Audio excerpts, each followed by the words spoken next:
Madame, Monsieur, bonsoir. 27% de taux de décaissement, niveau d'exécution satisfaisant pour le PADEL et le pôle de croissance de Bagré.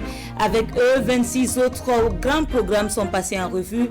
Nous serons dans un instant au ministère des Finances. Niofila Douna ou la plaine aménagée des Cascades, plus de 400 hectares pour 1 millier de producteurs, un chiffre d'affaires avoisinant le milliard annuel avec des perspectives d'amélioration grâce à la plaine de l'Allée Rabat. Le projet est expliqué dans les détails dans cette édition.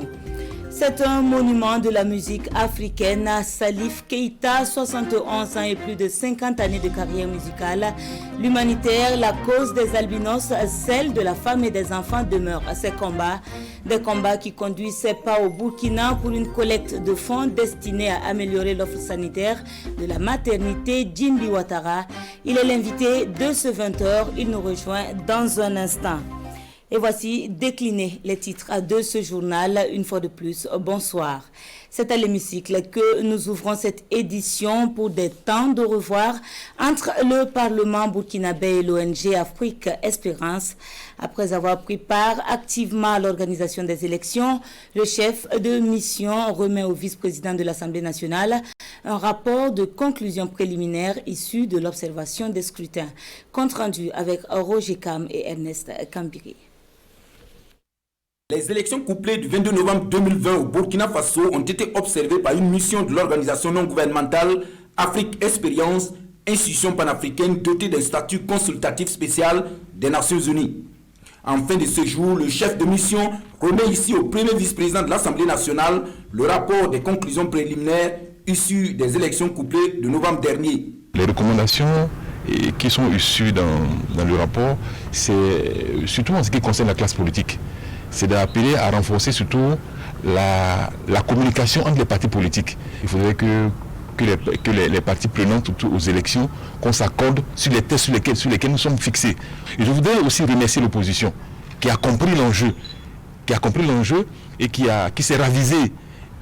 Nous prenons d'abord acte du rapport et des recommandations qui y sont contenues, mais nous apprécions à sa juste valeur le constat de l'œil extérieur qui a été fait sur le processus électoral au Burkina Faso. Un rapport avec des recommandations permet toujours de se remettre en cause et d'améliorer le processus pour les prochaines fois. Au cours de cette entrevue, la mission conduite par Charles Bologun a aussi échangé avec le premier vice-président de l'Assemblée nationale sur un projet de sensibilisation et de plaidoyer au sein du Conseil économique et social des Nations Unies. Projet élaboré pour l'atténuation et le règlement des conflits djihadistes dans les pays du G5 Sahel. Eux aussi ont été partie prenante de la mission d'observation des élections. Ils en appellent à une réflexion en vue d'une réforme de la commission électorale. Ils sont membres du CISAG, le Conseil d'information et de suivi des actions du gouvernement. Un avis partagé via une conférence de presse que nous résume Dramana Dadian. Ils sont membres du CISAG, le Conseil d'information et de suivi des actions du gouvernement. Paris réussit pour la tenue du double scrutin présidentiel et législatif du 22 novembre, mais une élection au bilan mitigé aux yeux de cette organisation de la société civile. Il est évident que les résultats sont en deçà des attentes. Sur un potentiel électoral de plus de 10 millions de personnes pour une population de plus de 21 millions d'habitants, un peu plus de la moitié a pu être enrôlée sur les listes. Seule une petite moitié des électeurs a pu effectivement voter selon la CENI elle-même. Et c'est alors même que la facture de ces élections est très salée pour le contribuable en raison de 90 milliards de francs CFA pour les deux scrutins présidentiels et législatifs couplés. La faute à la CENI, dit-il. Faible engouement des populations pour la chose électorale. Des Burkinabés restés en marge du scrutin et des manquements constatés le jour du vote. 22 ans après sa création, l'institution en charge des élections tâtonne selon Isiaka et ses collaborateurs. Pour le CISAG, la CENI doit être réformée. Le CISAG milite instamment pour que la CENI fonctionne désormais sur le modèle du bicaméralisme avec la CENI d'une part et le comité de suivi instauré depuis le dialogue politique pour traiter des questions urgentes et non consensuelles afin de trouver une solution acceptée de tous. Pour cette conférence de presse après élection, le Conseil d'information et du suivi des actions du gouvernement salue la maturité du peuple burkinabé qui, selon lui, a su ramener les acteurs politiques à la raison. Le temps est au passage en revue de plusieurs projets et programmes d'investissement du ministère de l'économie, 28 au total, dont le PADEL et le pôle de croissance de Bagré. Des projets qui connaissent un taux de décaissement de plus de 27% et un niveau d'exécution globale satisfaisant. Détail avec Urbain Benindo Sommet et Mouni Soubega. Le projet pour le croissance de Bagré, le programme d'appui au développement de l'économie locale PADEL et le projet de construction et d'équipement du centre de cancérologie de Ouagadougou font partie des 28 projets et programmes d'investissement en cours au ministère de l'économie, des finances et du développement. Ce 3 décembre, les parties prenantes passent à la loupe le niveau d'exécution de ces 10 projets et programmes. À l'opérationnel, le plus souvent, il y a des goulots d'étranglement qui sont constatés, qui vont au-delà de la capacité d'un projet à pouvoir les soumettre à qui des droits. Et ce cadre s'offre à nous pour pouvoir justement soumettre ces difficultés-là au gouvernement qui est, si vous voulez, le promoteur de ces différents projets, et ceci en présence des différents bailleurs de fonds. Malgré l'avènement du Covid-19 et l'insécurité, la mise en œuvre de ces projets et programmes est jugée satisfaisante par le ministère de l'économie, des finances et du développement.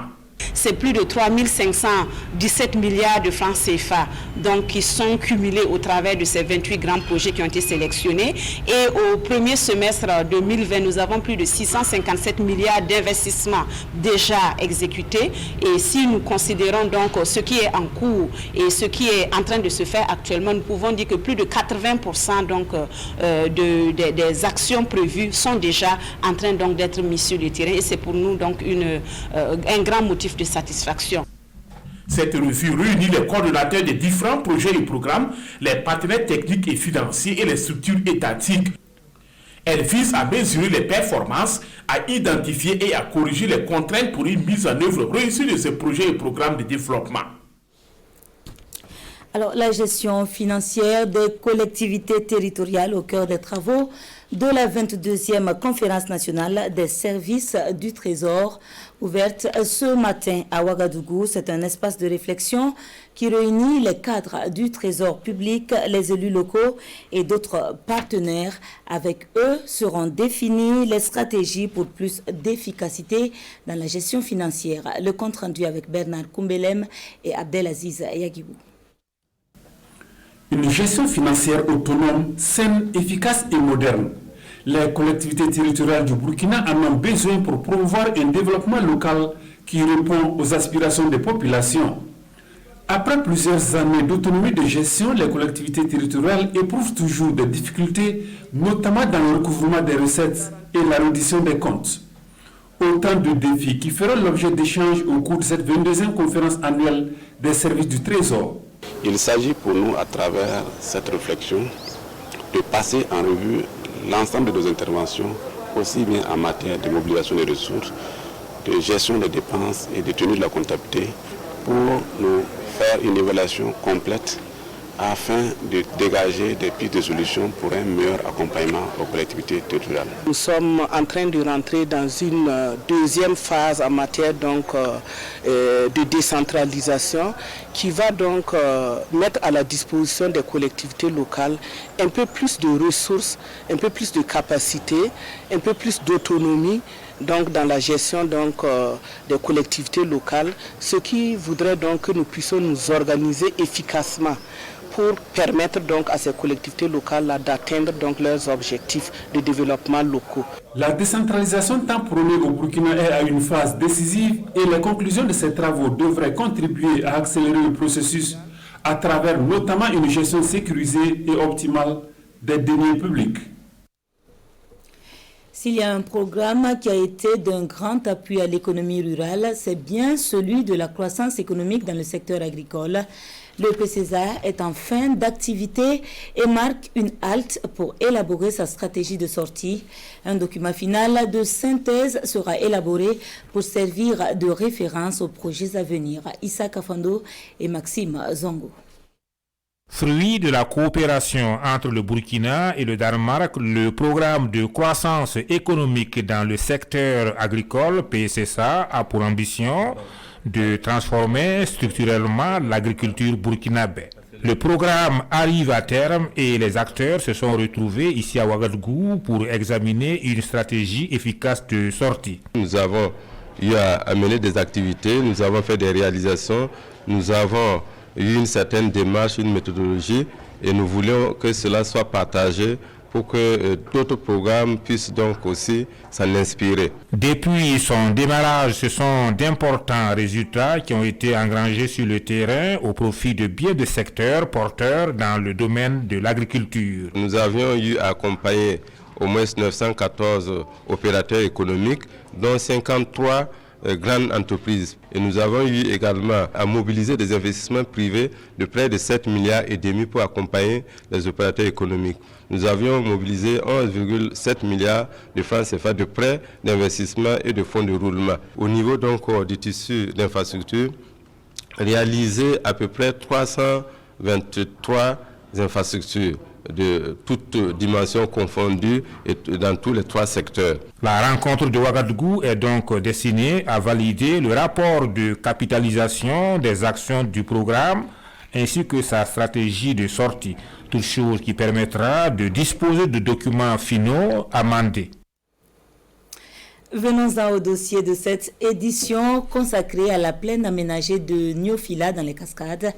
L'aménagement le plus important de la région avec 410 hectares et 1 millier de producteurs. Et chaque année, c'est près d'1 milliard de francs que les producteurs empochent. Un chiffre qui sera revu à la hausse avec l'avènement du projet d'aménagement et de valorisation de la plaine de la Léraba sur 1000 hectares. Manekahien et Karim Assissé. Avec un potentiel de terre irrigable de 1500 hectares, dont 410 sont exploités depuis sa mise en œuvre, la plaine de Niofula Douna, dans la province de la Léraba, est par excellence la plus importante des cascades. Les spéculations qui sont produites sur ce périmètre sont principalement le riz, l'oignon, le maïs et la patate douce. La plaine a été aménagée entre 1985 et 1987 et il y a à l'intérieur 1200 producteurs dont 475 femmes. Il faut dire en moyenne, chaque producteur a une superficie moyenne de 0,25 hectares. La plaine de Niofula Douna doit son existence à ce barrage hydro-agricole. D'une capacité de stockage de 50 millions de mètres cubes d'eau, il permet aux producteurs de récolter 2 fois par an. Ce barrage a été construit en 1985. Alors, au niveau des ouvrages hydrauliques, le périmètre qui a été aménagé à hauteur de 410 hectares est constitué d'un canal primaire de 6 km avec une capacité, un débit de 3600 litres secondes. Ici, à la plaine de Niofula Douna, les pénuries d'eau sont rares. Et au dit des techniciens du domaine, le barrage est même sous-exploité. Le besoin en eau actuel de la plaine est de 23 millions de mètres cubes, alors que la capacité du barrage est estimée à 50 millions de mètres cubes. Cette permanence d'eau sur le périmètre permet des rendements intéressants. Il faut dire par an, il y a en moyenne plus de 12 000 tonnes de produits agricoles qui sont produits. Alors, en termes monétaires, ces 3 spéculations engrangent plus de 900 millions de francs CFA pour les producteurs qui sont sur le périmètre. Ça fait plus de 20 ans que je cultive le riz. Je m'en sors un peu grâce à cette activité. J'arrive à nourrir ma famille, à scolariser les enfants et à les soigner en cas de maladie. La plaine se présente comme un véritable Eldorado. Ici, rares sont les jeunes qui rêvent de l'aventure.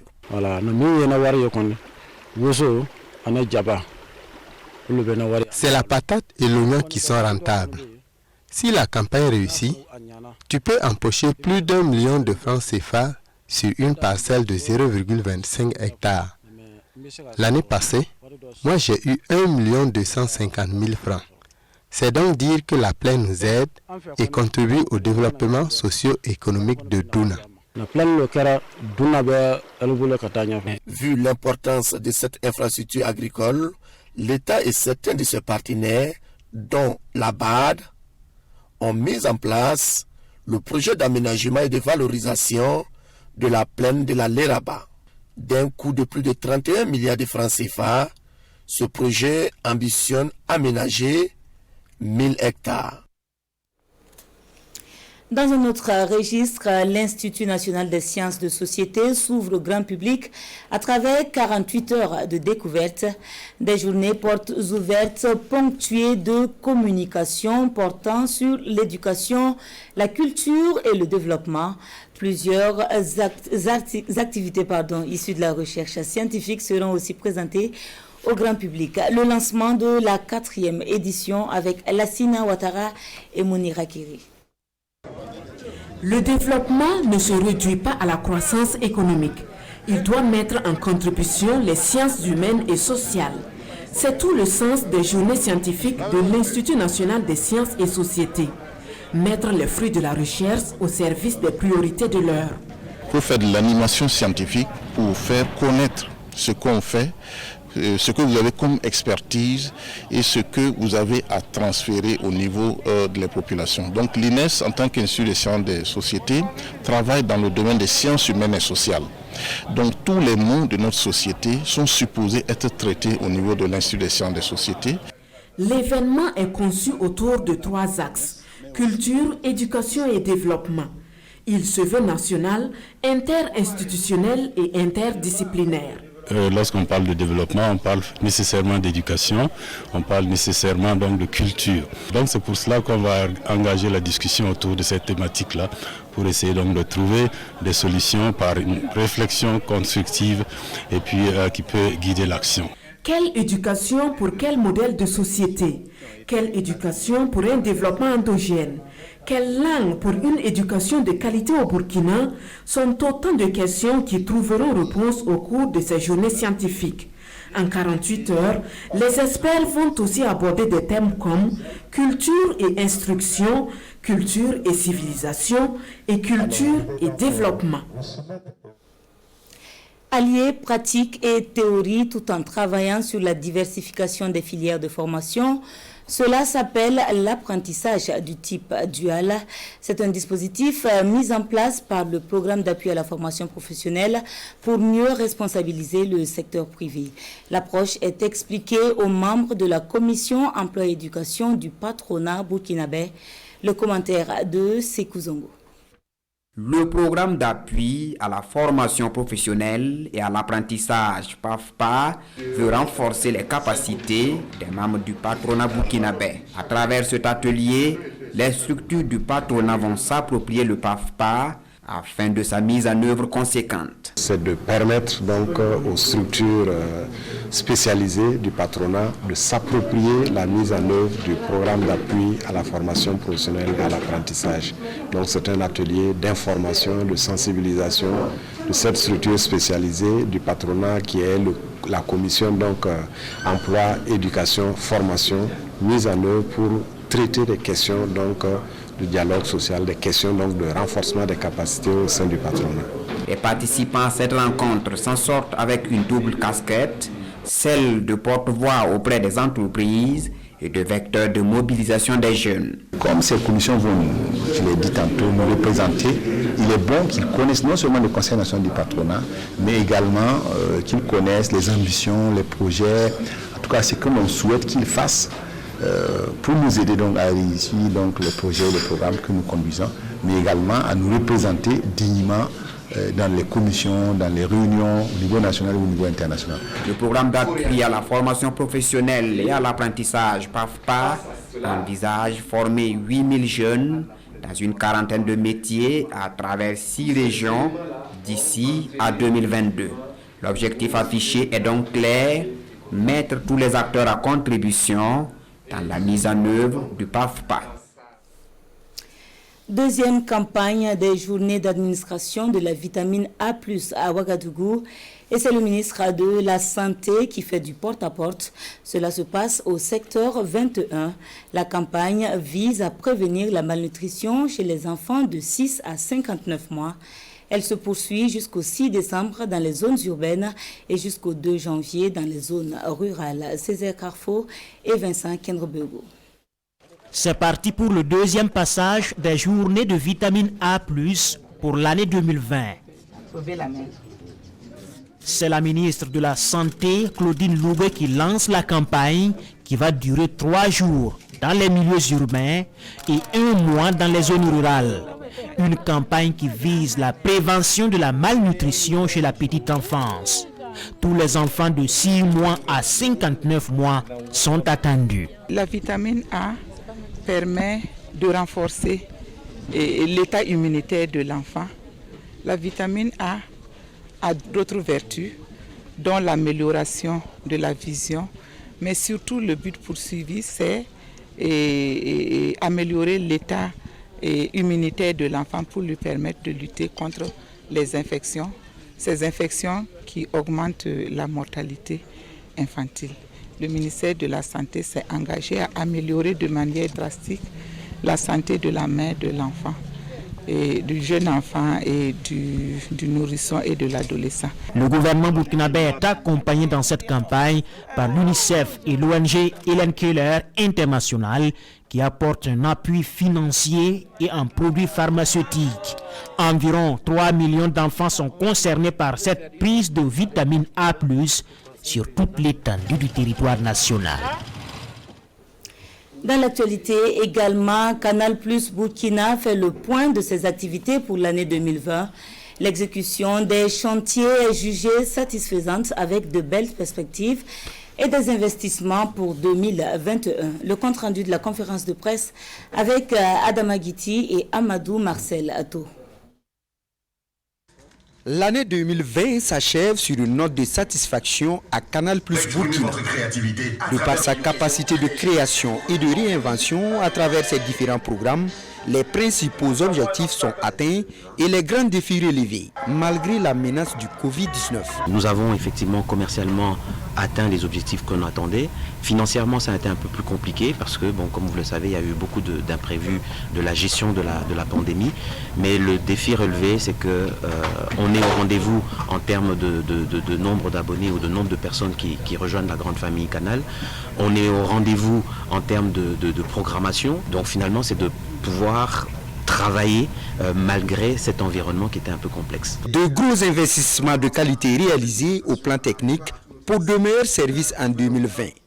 Mais beaucoup plus pour de meilleures innovations avec une place de choix, voire une promotion de la culture burkinabé les années à venir. Canal+ Burkina souhaite qu'il y ait plus de programmation burkinabé sur nos chaînes et voilà pourquoi nous nous engageons avec le gouvernement, avec les autorités en tout cas qui régissent le secteur de l'audiovisuel pour mettre cette plateforme en place pour pouvoir commencer à produire et donner du contenu burkinabé. 2021 s'annonce donc comme l'année de nouveaux défis pour Canal+, qui souffle par ailleurs sa 7e bougie au Burkina et environ 5 millions d'abonnés dans le.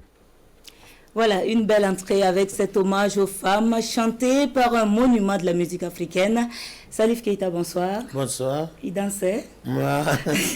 Alors, ça faisait longtemps que l'on ne vous avait pas revu au Burkina, 10 ans déjà. C'est vrai, ça fait 10 ans que je ne suis pas venu au Burkina. Bon, c'est bizarre qu'on fasse 10 ans sans venir chez soi, mais c'est comme ça. On espère que vous ne vous reverrez pas encore dans 10 ans. Non, je ne souhaite pas ça. Alors, vous êtes l'une des grandes figures de la musique malienne et africaine. Vous êtes un artiste engagé sur plusieurs fronts, si je peux le dire ainsi. Alors, dans vos chansons, vous évoquez régulièrement la cause des albinos. Vous en avez aussi souffert pendant votre enfance. Oui, beaucoup. De toute façon, quand on est différent comme ça, sans explication, parce que les gens, ils ne savent pas comment on peut devenir albinos. Ils n'ont pas à leur disposition cette connaissance, donc ils ne le savent pas. Donc, tu es stigmatisé et tu es discriminé. Ouais, j'en ai souffert beaucoup. Alors, pour qui suit votre actualité, on se souvient encore de ce concert à Fana au Mali, en hommage à une petite fille, Ramata, albinos et assassinée. À l'époque, vous avez réussi le pari de rassembler en tout cas 60 000 personnes.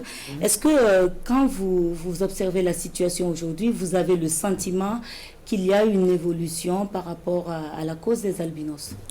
Oui. Il y a on a beaucoup fait et je sais qu'il y a beaucoup de changements. Parce qu'avant, d'abord, les albinos n'aimaient pas se regrouper. Et maintenant, ils se regroupent, ils forment des associations. Ils veulent même voler de la même manière pour défendre leur cause et se montrer vraiment combattants pour leur cause. Et ça, c'est très bien. Et ceux qui les sacrifiaient, je ne peux pas dire que ça ne se passe pas, ça se passe, mais d'une façon très très très discrète cette fois-ci, parce qu'avant il n'y avait pas ils ne se cachaient pas, mais maintenant ils le font très très discrètement, mais on ira les chercher de toute façon. Et à ce niveau-là, vous essayez de faire bouger aussi les choses? Tout à fait. D'accord. Alors, est-ce que on va parler également du changement de mentalité? Est-ce que vous avez le sentiment, vous avez dit tout à l'heure, les albinos, ils s'assument de plus en plus, mais est-ce que vous avez le sentiment que par rapport aux différentes sociétés, les mentalités changent? Oui, par rapport aux albinos? Oui, bien sûr. Oui, tout à fait, parce que maintenant même, il y a des gens qui souhaitent avoir des albinos. C'était pas le cas avant. C'était le contraire avant. Mais maintenant, on voit qu'ils sont aimés, on leur donne beaucoup d'amour, et vraiment, c'est ce qu'on voulait. D'accord. Alors, vous chantez aussi la femme, mère de l'humanité, une femme qui paie souvent, en tout cas, le lourd tribut face à plusieurs épreuves.